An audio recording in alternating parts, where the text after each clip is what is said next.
지난 한 주간 동안에 마라톤의 역사에 관련된 책을 읽어본 바가 있습니다.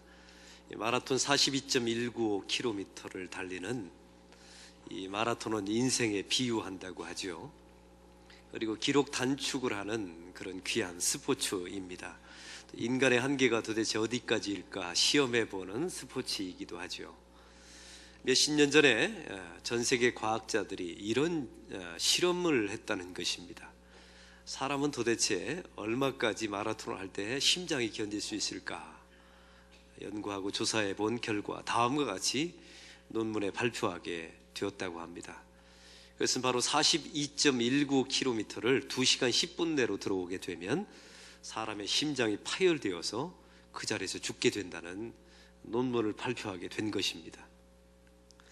이 논문이 발표하게 된 이후에 놀라운 일들이 벌어지게 되는데요. 그 전까지는 마라톤의 이 시간 단축이 점점 되어져 왔는데 이 2시간 10분 내에 한 10여 년 동안 기록이 멈추더라는 것입니다. 그러니까 사람들의 생각이 그 과학자들이 말한 2시간 10분이라고 하는 기록에 갇혀버리고 만 것이죠. 그런데 몇 년 전에 그 호주의 에릭 클리톤이라고 하는 마라토너가 2시간 10분대를 깨버리고 말았습니다. 2시간 10분 이내에 결승점에 들어오게 된 것이죠. 놀라운 사실은 에릭 클린턴은 죽지 않았습니다. 그 논문 자체가 잘못되어 있다는 사실을 증명하게 된 것입니다. 그 다음에 일어났던 더 신기한 일은 그 후배들이 점점 더 2시간 10분대를 다 깨는 사람들이 점점 발생하게 되었고요. 작년에 그 시간대 기록이 어디까지 단축되었는 줄 아십니까? 2시간 2분 57초 때까지 시간이 단축이 되었습니다. 사람의 한계는 도대체 어디까지일까요? 도대체 그 시간을 어디까지 극복할 수 있는 것입니까? 저는 이 역사를 바라보면서 또 오늘 성경 본문을 보면서 이와 같은 비슷한 질문을 해보게 되었습니다. 하나님께서 우리에게 보여주시는 그 은혜의 한계는 도대체 어디까지일까? 성경 속의 그 수많은 사건 속에 하나님께서 우리에게 은혜를 보여주시지 않습니까? 그 은혜가 얼마나 귀한지, 그 하나님의 그 은혜는 얼마나 귀한 선물인지에 대해서 우리에게 보여주시는데 도대체 그 은혜의 끝은 어디일까라는 궁금증을 가지고 오늘 말씀을 나누기를 원합니다. 오늘 성경에 보면 그 은혜의 극단성에 대한 말씀이 나와 있습니다. 바로 오른편 강도가 구원받는 사건까지 하나님께서 일으켜버리고 맙니다. 골고다 언덕에는 3개의 십자가가 지금 놓여 있습니다. 하나는 예수님을 위한 십자가, 2개는 양편의 강도를 위한 십자가였습니다.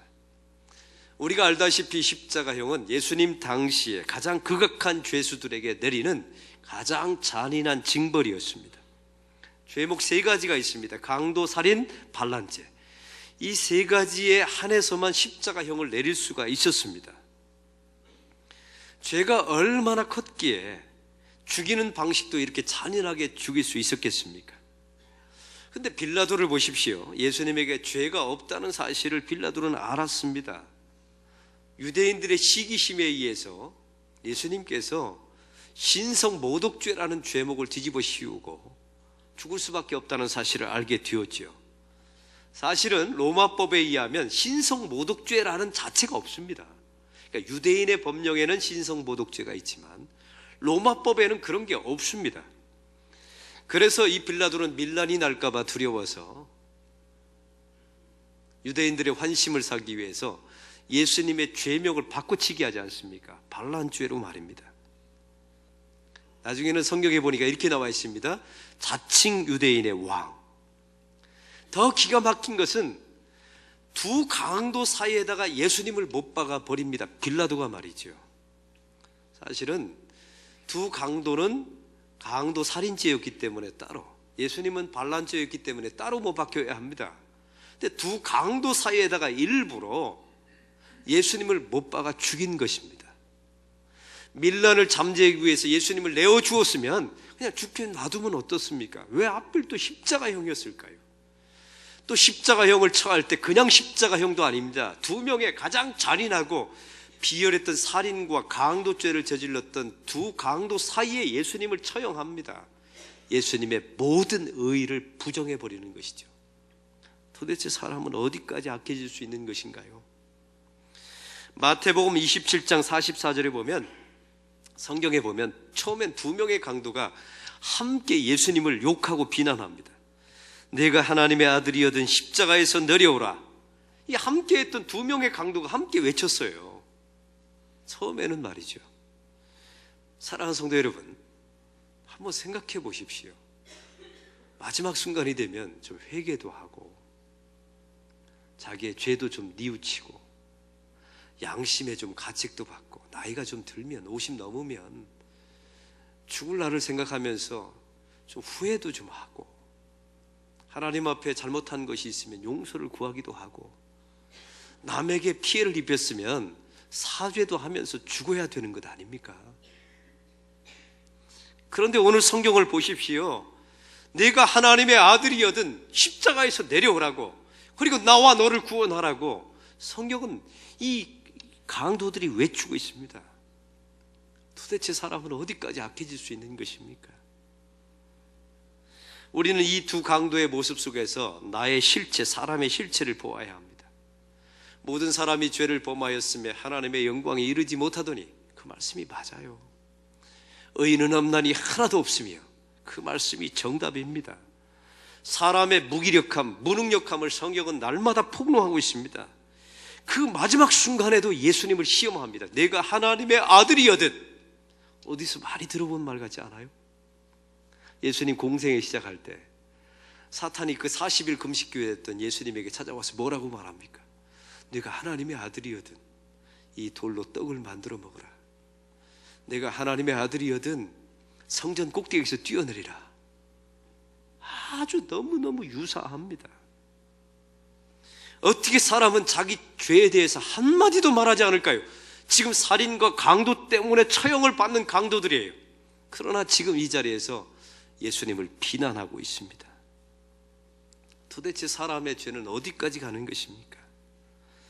그런데 이 십자가의 자리에서 놀라운 반전이 일어나게 됩니다. 이걸 우리는 은혜의 패러독스라고 말합니다. 은혜의 독설이라고 말하죠. 여러분, 갑자기 우편 강도가 돌변해버리고 합니다. 이렇게 말하죠. 좌편 강도를 꾸짖습니다. 네가 왜 하나님을 두려워하지 않느냐? 우리가 죽는 것은 마땅하다. 그러나 저분은 죄가 없으시다. 주 예수여, 하나님 나라 임하실 때 나를 기억해 주소서 라고 돌변합니다. 조금까지 함께 비난했던 사람이었어요. 그런데 갑자기 반전이 일어납니다. 왜 이런 반전이 오른편 강도에게 일어났을까요? 우리는 그 이유를 앞절 34절을 보면 알게 됩니다. 예수님께서 십자가에서 달리셨을 때 다음과 같이 기도하죠. 아버지, 저들을 사하여 주시옵소서. 자기들이 하는 것을 알지 못하나이다 라고 기도하는 것을 우편 좌편 강도에게 주님께서 들려주십니다. 그 예수님의 기도를 듣는 순간에 그 우편 강도의 마음속에 믿음이 생겼어요. 저분은 죄가 없으시다. 저분은 메시아이시다. 믿음이 생긴 것입니다. 이 우편 강도가 나는 믿음을 가져야지, 나는 믿어야지 라고 고백해서 가진 게 아닙니다. 하나님께서 그에게 예수의 기도를 들려주신 거예요. 그리고 그 마음속에 믿음을 넣어주신 것입니다. 그 마지막 순간에 말이죠. 이게 바로 은혜의 극단성입니다. 이 우편 강도가 뭐라고 갑자기 그 입에서 터져나옵니까? 나는 죄인입니다. 하나님을 두려워해야 합니다. 주여 나를 기억해 달라고 그 마지막 순간에 고백하게 되죠. 사랑하는 성도 여러분, 바로 이것이 은혜의 사건입니다. 도대체 은혜가 어디까지 갈 수 있는가를 우리에게 보여주시는 아주 극단적인 사건이죠. 이 우편 강도는 거부할 수가 없었습니다. 그 밀려오는 하나님의 불가항력적인 은혜에 저항할 수가 없었던 것입니다. 그래서 그는 구원받은 사람이 되었습니다. 십자가상에서 예수님은 좌편 강도는 유기해 버리셨고 우편 강도는 주님께서 선택해 버리셨습니다. 여러분, 그렇다고 좌편 강도가 하나님에게 항의할 수 있다고 생각하십니까? 항의할 수 없습니다. 왜냐하면 천국 갈 사람을 지옥으로 가게 만든 것이 아니기 때문에 그렇습니다. 그런데 왜 예수님은 이런 십자가상에서 이런 극단적인 선택을 하셨을까요? 그것은 바로 우리의 구원이 행위에서 나온 것이 아니라 하나님께서 주신 믿음의 선물에서 나왔기 때문임을 보여주기 위한 것입니다. 할렐루야. 그 믿음조차도 하나님의 선물이었던 것입니다. 에베소서 2장 8절 9절에 보면 너희는 그 은혜에 의하여 믿음으로 말미암아 구원을 받았으니 이것은 너희에게서 난 것이 아니요 하나님의 선물이라 행위에서 난 것이 아니니 이건 누구든지 자랑하지 못하게 함이라. 할렐루야. 자랑하지 못하게 하기 위해서. 왜냐하면 우리의 모든 구원이 오직 그리스도에게서 나온 것이기 때문에.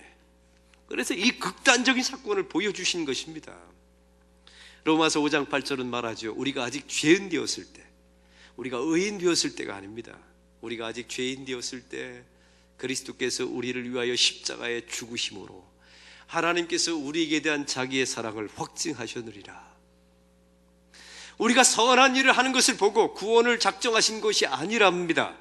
우리가 죄인 되었을 때, 죄 늪에 빠졌을 때, 더 이상 길이 없을 때, 더 이상 기회가 없다고 말할 때, 그 마지막 절망의 늪에서 벗어나오지 못할 때 주님께서 우리를 선택하셨다는 것입니다. 이 구원받은 우편 강도를 보십시오. 지금까지 선하게 산 적이 없습니다. 그리고 앞으로도 선하게 살 기회도 있나요, 없나요? 없습니다. 왜? 십자가에서 지금 죽었거든요. 이제 죽거든요. 전적으로 자기 행위를 드러낼 기회가 없습니다. 그래서 주님께서는 이 순간에 극단적인 은혜를 보여주십니다. 믿음은 행위로 구원받은 것이 아니라 전적인 하나님의 은혜로 구원받는 것을 이 우편 강도를 통해서 보여주신 것입니다. 그런데 사람들의 죄악은 어디까지인 줄 아십니까? 이런 말씀을 전하면 대부분의 사람들은 이런 마음이 들어요. 목사님, 제가 그러죠. 성도님 헌신하시고 예배드리시고 또 교회 열심히 출석하시고 복음을 영접하셔야죠. 그러면 이렇게 말하는 사람들이 있더라고요. 목사님, 그 우편 강도 제가 읽어봤는데요, 참 감동적입니다. 뭐가 감동입니까? 목사님, 저도요 실컷 죄 짓고 살다가 마지막 순간에 주는 그리스도이십니다, 저를 기억해 주셔서 이렇게 말하고 구원받겠습니다, 이렇게 말하는 사람들이 있어요. 아주 꿈도 야무져요. 이런 사람 치고 마지막에 구원받는 사람은 없습니다. 그런데 써먹으라고 이 말씀을 주신 것이 아니에요. 이 말씀은 우리의 행위로 구원받는 것이 아니라 전적인 하나님의 은혜, 그 불가항력적인 하나님의 은혜로 구원받는다는 것을 보여주기 위해서 이 극단적인 선택, 주님께서 해주신 것입니다. 세상의 모든 종교는 자력 종교라고 말하죠. 행위 구원을 말합니다. 이슬람 교리 가운데는 이런 교리가 있다고 하네요. 한 사람이 평생을 살아가게 되면 2명의 천사가 따라다닌다 합니다. 근데 한 명의 천사는 그 사람이 행했던 모든 착한 일을 기록한다래요. 착한 일을 잘 기록한다는 것이죠. 또 한 명의 천사는 따라다니면서 이 사람이 악한 일을 하는 것을 기록한다는 것입니다. 이슬람 교리에 보면 이 사람이 살다가 마지막 이제 죽음의 시점에 대해서 알라신 앞에 가게 되면 알라신이 저울을 하나 갖다 놓는다는 것입니다. 그래서 2명의 천사가 기록되었던 선한 행위와 악한 행위를 저울에 달아본다네요. 그래서 기울어진 쪽으로 선택한다는 것입니다. 그래서 선한 쪽으로 기울어지면 천국, 악한 쪽으로 기울어지면 지옥. 이게 이슬람 교리 가운데 있습니다. 얼마나 논리적입니까? 얼마나 이성적으로 보이세요? 얼마나 합리적입니까? 이게 자력 종교들의 특징이에요. 아주 인간이 만들어낸 행위 구원을 지칭하는 용어들이죠. 불교도 마찬가지입니다. 얼마나 사체에 대해서 말하고 공덕에 대해서 얼마나 말합니까? 제가 불교 국가에 선교를 한 10여 년 동안 다녔는데 기가 막힌 일들을 경험하게 되죠. 그 나라는 태국이라는 나라인데 왕정 국가입니다. 그런데 이 왕정, 왕은 그래도 나는데 그 아들들을 보면요, 개망난이에요. 자기 비서를 총으로 쏴 죽였어요. 그래도 감옥도 안 가요. 왕자가 사람을 죽였기 때문에. 제가 그 사람들에게, 불교를 믿는 그 태국 사람들에게 이런 말을 했습니다. 보세요, 저 사람은 태어나면서부터 왕으로 저렇게 호의호사하면서 사람을 죽여도 감옥 안 가고, 저 사람은 저렇게 사는데 당신은 어떻게 그렇게 노예처럼 살아갈 수밖에 없습니까? 억울하진 않습니까? 라고 했더니 이런 말을 하는 겁니다. 목사님, 우리는 하나도 억울하게 생각하지 않아요. 왜냐하면 저 왕은 전생에 착한 일을 했기 때문에 왕으로 태어나서 지금 누리고 있는 것이고, 우리는 전생에 죄를 지었기 때문에 지금 노예처럼 태어나서 노예로 사는 것입니다. 억울할 게 없습니다. 그러더라고요. 이게 얼마나 기가 막힌 말입니까? 제가 말했죠. 그 왕자를 보라고. 저렇게 포악한 왕자가 비서를 쏴 죽여도 어떻게 당신들은 저항을 안 하냐고. 그랬더니 그 다음 말이 더 아주 포복절투할 말을 했어요. 저 왕자는요, 죽으면 다음 생에 개로 태어날 겁니다. 그러니 염려하지 않고, 저는 이 땅에서 착하게 살면 다음 생에는 왕자로 태어날 거로 나는 믿습니다. 그러더라고요. 보세요. 한 종교가 인간을 얼마나 망가뜨리나. 이 행위 구원을 말하는 종교는 이런 짓을 벌이는 겁니다. 우리가 알고 있는 힌두교를 보세요. 카르마라고 말하죠. 공덕을 말합니다. 공덕을 쌓으면 다음 생에 좋은 세상에 갈 수 있을 거라고. 여러분, 유대교를 보십시오. 율법을 지키면 구원받을 수 있을 것이다 라고 저들은 말하죠. 그러나 하나님과 성경을 보십시오. 여러분, 은혜라는 것이 무엇입니까? 성경이 말하는 복음이라는 것이 무엇입니까? 이러한 행위 구원을 완전하게 부정해버리는 것이 바로 복음이며 은혜입니다. 구원은 자력에서 나오는 것이 아니라는 것입니다. 구원은 행위에서 나오는 것이 아닙니다. 전적인 타력입니다. 하나님의 선물입니다. 그래서 성경은 말하죠. 자랑치 못하게 하려 함이라. 자랑할 바가 없습니다. 오직 하나님께 감사, 오직 하나님께 영광, 이 모든 것이 하나님께로부터 왔음을 고백하는 그 신앙의 고백이 있어야 합니다. 그런데 성도들이 보면 이 행위 구원에 얼마나 오염되어 있는 줄 아십니까? 이 우편강도 사건 안에도요, 이 행위를 자꾸만 끼워 넣어요. 제가 이 본문을 가지고 다른 목사님들은 어떻게 설교하셨나, 제가 지난 한 주간 동안 10편의 설교를 들었어요. 그런데 이 행위를 어떻게 끼워 넣는 줄 아세요? 전적인 하나님의 은혜로 구원받았습니다 라고 말하니까 뭔가 좀 밋밋한 겁니다. 나중에 뭐라고 말하는 줄 아세요? 회개하십시오. 회개해야 구원받습니다. 오늘 성경에 맞잖아요. 회개했잖아요. 이 우편강도가 우리는 죽는 것이 마땅하니와 저 예수님은 죄가 없으십니다.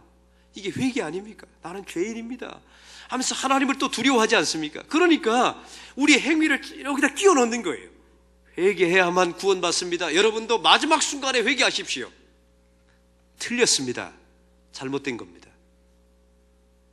사랑하는 성도 여러분, 아무나 회개하는 게 아니에요. 하나님의 은혜가 비춘 사람만이 회개할 수 있습니다. 하나님께서 선택하신 사람, 하나님께서 예정하신 사람, 하나님께서 구원하기로 작정한 사람만 그의 입술을 통해서 회개케 하십니다. 할렐루야. 이게 기적입니다. 이게 신비예요. 세상의 사람들을 보세요. 얼마나 죄를 많이 짓는데 회개가 안 나와요. 회개를 하려고 한번 노력해 보세요. 회개 안 나옵니다. 나올 수가 없죠. 그 안에 성령이 안 계신데, 그 안에 구원의 선물이 없는데 어떻게 회개할 수 있겠습니까?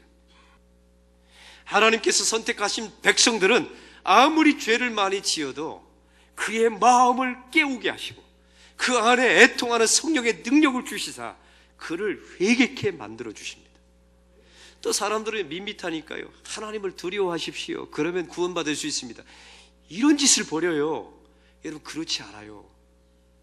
하나님을 두려워할 수 있나요? 세상 사람들 불가능합니다. 두려워할 수가 없지요. 그러나 하나님이 선택하신 사람은요, 하나님을 두려워하게 만들어 주십니다. 그래서 오늘 성경을 보십시오. 하나님을 두려워하라. 이 우편강도가 말하지 않습니까? 그 예수님의 기도를 듣는 순간에 하나님의 은혜의 빗줄기가 비춥니다. 그리고 그 안에 믿음이 생기죠. 그 순간에 회개가 터져 나와요. 하나님을 두려워하라고 말하죠. 그리고 주님 나라에 임하실 때 나를 기억해달라고 말합니다.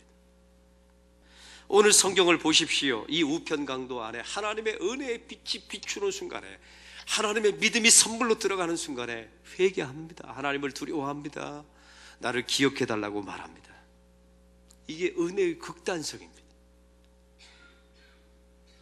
저는 이 본문을 볼 때마다 제가 대학교 때 이렇게 에세이 비슷한 걸 썼었어요. 제 성경책에 이렇게 적혀 있더라고요. 하나님, 십자가에서 예수님이 이런 식으로 구원하시니까 예수님께서 무시받는 겁니다. 제 성경책에 이렇게 써 있더라고요.